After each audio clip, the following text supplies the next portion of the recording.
My sincere congratulations to Honorable Finance Minister Srimati Nirmala Sitharaman ji for presenting the budget 26-27 in Parliament today. I extend a very warm welcome to you, ma'am. I extend a warm welcome to the Honorable Minister of State for Finance, Shri Pankaj Chaudhary ji. I also welcome Secretary, Department of Public Enterprises, Secretary Expenditure, Secretary Deepam, Secretary Financial Services, Secretary Economic Affairs, Revenue Secretary, Chief Economic Advisor. Friends, first the Honorable Finance Minister will make her opening remarks. Thereafter we will take some questions. Please remember, identify yourself and your organization's name, and I would request you to ask one question only so that your friends can be accommodated. Thank you very much. Over to Honorable Finance Minister.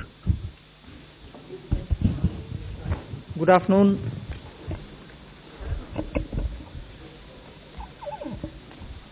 This is the customary press conference that we hold with all the secretaries.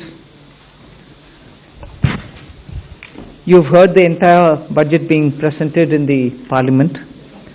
So as opening remarks, I'll just highlight some of the points which we want to draw your attention to.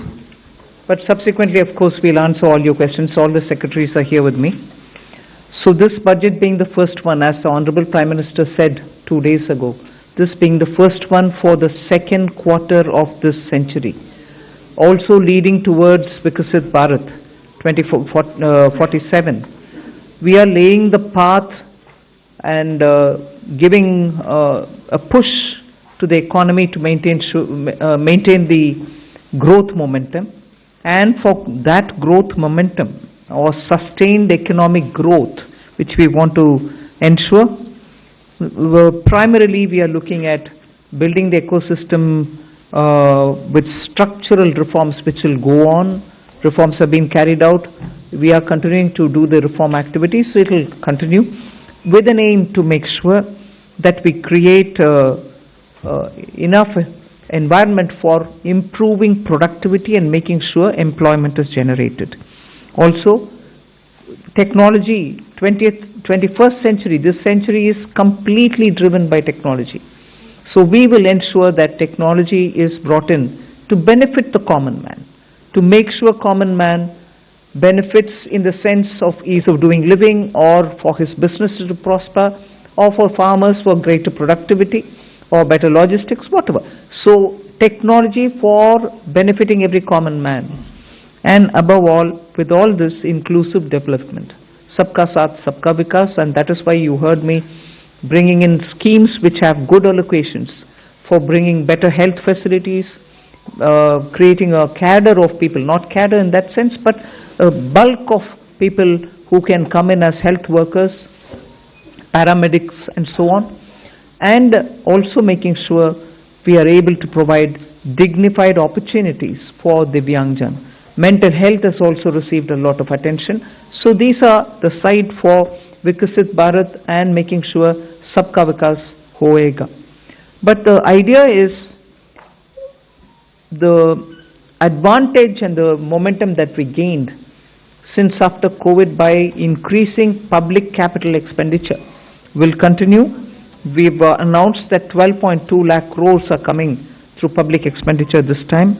It is 4.4% of the GDP.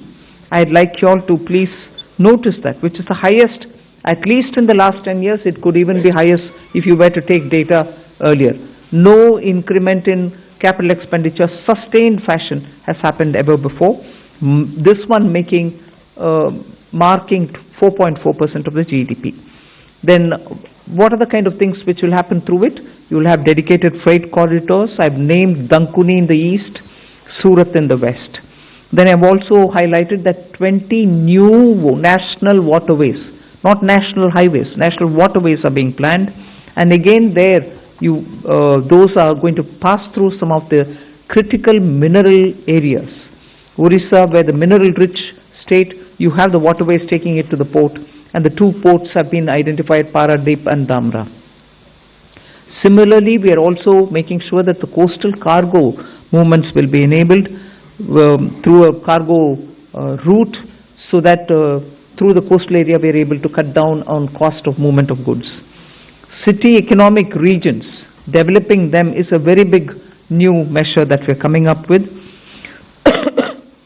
And for that, an allocation of 5,000 crore per city economic region. Imagine the amount, 5,000 crores in 5 years, 1,000 crore per year per city is being given, and the emphasis is going to be largely on tier 2, tier 3 cities. And then talking of infrastructure further, with the capital expenditure coming with the big number, you're having also the high-speed rail corridors. 7 of them announced, and the destinations are clear, so that they become the bridge for all these economical robust centers. So those are for making sure that the infrastructure and the capital expenditure are getting tied up, and the country benefits from the ripple effects that these can bring in. The 7 strategic and frontier sectors in which we've highlighted that will increase productivity and also have new investments come in and give emphasis for India's own brand on those things is on the biopharma sector. I think that's going to be a big change in the way in which we are looking at giving capacity for those who are able to research, who are able to undertake research and development. So 10,000 crore initiative again over 5 years for domestic biologics and biosimilar production. This is a clear message and backed with enough substance that India's lead in the pharmaceutical sector should be kept intact, but at the same time bring in newer ways of helping the pharma sector, and also because it has an impact on human health. Semiconductor mission had 2 major announcements that will improve the India stack and also the IP related matters. Electronic components manufacturing scheme for 40,000 crores is a major encouragement for electronics to become self-sufficient. We have also announced establishing rare earth corridors so that India can face and be able to meet its own requirements with its materials. So once we identify and are able to explore these minerals and process them, make them available for us, our dependency on external sources for bringing in the rare earths will be lesser, and we've identified the states where we want to establish this rare earth corridors. They are going to be in Orissa, Kerala, Andhra Pradesh and Tamil Nadu. So these are very important developments, and they are going to have multiple decadal impact on the Indian economy. Our dependence on magnets and rare earths will be brought down. 3 dedicated chemical parks, again for reducing our import dependence. High-tech tool rooms for research, that will be set up in 2 locations. Very important thing is about the construction equipment being imported. That could be for building tunnels or metros or high energy and also heavy duty equipments which we are relying on imports. We want to manufacture them in India, and that is why I said, how does it affect a common man? It affects because firefighters today have novel, new, big ticket and small, very small firefighting tools and weapons or equipment. We don't have them in this country. That's why if there is a fire accident in some very congested area, our equipments are not able to reach those points, whereas there are equipments which today are produced abroad which can navigate those small corridors and go save people's lives, whether they are huge ones, all of which we want to make sure that we will have production in this country itself, whether they are tunnel boring or anything else. From small to big, we want to bring in those very impactful infrastructure into India. So we'll support domestic manufacturing. Then container manufacturing is another which we'll support. I think I've gone in detail talking about the textile support in various forms. One very important announcement was made, Mahatma Gandhi Gram Swaraj initiative, which will make sure khadi, handloom, handicrafts will all be brought in, and one district, one product will all be brought in this initiative, and we'll be able to support rural artisans, rural workers, and handloom weavers in those areas. Legacy industrial corridors have got saturated. Manufacturing happening there is now very constricted because they are not able to bring in newer robotics and others. So we want to upgrade these legacy industrial clusters so that they become cost competitive and efficiency comes into these places. Even more important is the champion MSMEs, small and medium industries, entrepreneurs, MSMEs, who are going to be given all the supports, and three-pronged approach is being taken up there. We are giving equity support, we are giving also liquidity support, above all professional support for them, so that MSMEs, the equity support is supported by a 10,000 crore SME fund, growth fund. Above all, we are also topping up the Self-Reliant India Fund with 2,000 crores. So MSMEs should not feel any dearth of resources for equity. Similarly, they shouldn't feel any difficulty for liquidity in their hands, because the TREADS platform will now be treated almost as a backed up, security backed up instrument with which they'll be able to discount and get their monies. For professional support, we're working with the Chartered Accountant and Cost Accountant institutes so that they can create corporate mitras who can help these MSMEs in filing their returns, doing their accounts, and so on. Above all, for youth and training, there's so much. You've heard the speech, so I won't want to take your time on it. High-powered education to employment enterprise, standing committees being formed so that they can recommend measures for service sector as a core driver of Vikasit Bharat.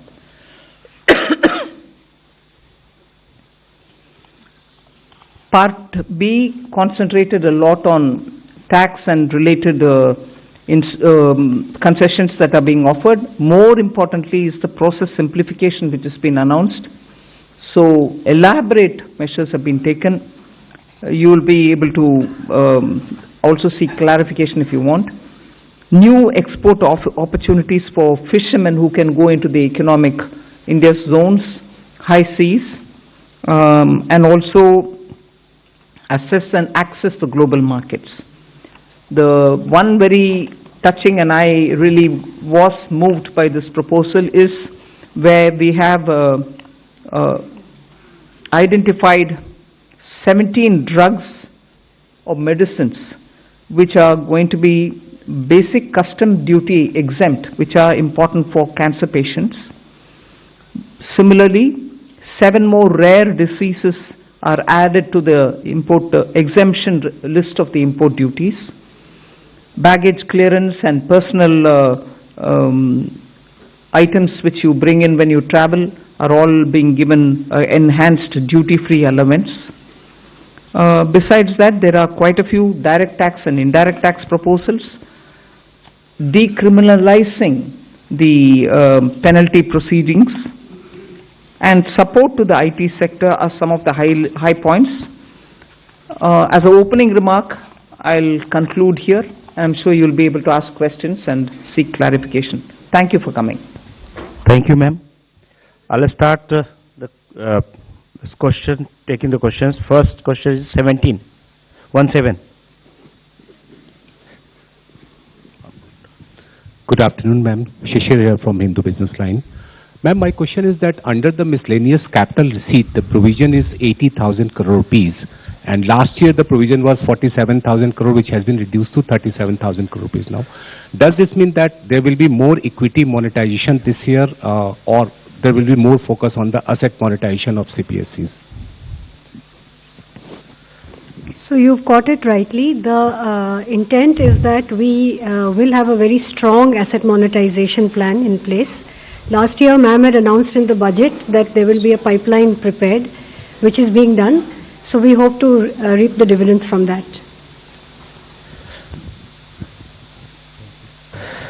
238. Ma'am, Timsi Jaipuria, this side from CNBC TV 18.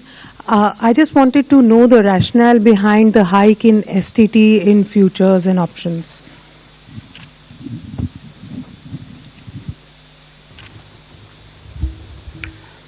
So, first of all, I believe some confusion. In fact, the question that you have asked rightly reflects the announcement itself, that the only change made in STT is in the future and options. All the other STT rates remain the same.